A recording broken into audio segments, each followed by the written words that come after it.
Assalamualaikum warahmatullahi wabarakatuh. Perkenalkan, nama saya Tegar Rahayu Hidayat, kelas 2A, Fakultas Hukum Universitas Surya Kencana.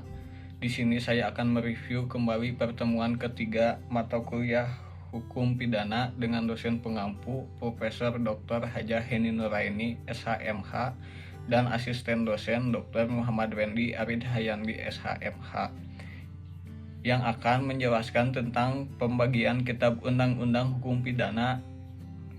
Dibagi menjadi dua, ada yang bersifat umum serta ada yang bersifat khusus. Bagian yang bersifat umum yaitu berlaku untuk seluruh lapangan hukum pidana, baik yang terdapat dalam KUHP maupun di luar KUHP, diatur dalam buku 1 yaitu pasal 1 sampai 103. Saya akan mengambil contoh dari 10 pasal pidana. Terdiri atas A. Pidana pokok yang terdiri dari 1. Pidana mati, 2. Pidana penjara, 3. Kurungan, 4. Denda. Kemudian B. Pidana tambahan, 1. Pencabutan hak-hak tertentu, 2. Perampasan barang-barang tertentu, 3. Pengumuman putusan hakim. Kemudian bagian yang bersifat khusus yaitu mengatur perbuatan-perbuatan mana yang dapat dipidana dan disertai ancaman berupa sanksi bagi yang melanggarnya.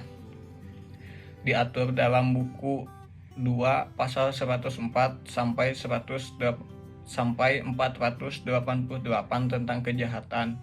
Buku 3 pasal 489 sampai 569 tentang pelanggaran.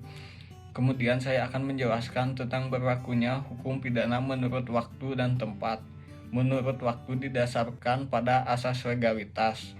Asas legalitas merupakan asas yang penting dalam hukum pidana. Dalam KUHP, asas ini terdapat dalam pasal 1 ayat 1 yang berbunyi, tiada suatu perbuatan dapat dipidana kecuali atas kekuatan aturan pidana dalam perundang-undangan yang telah ada sebelum perbuatan dilakukan.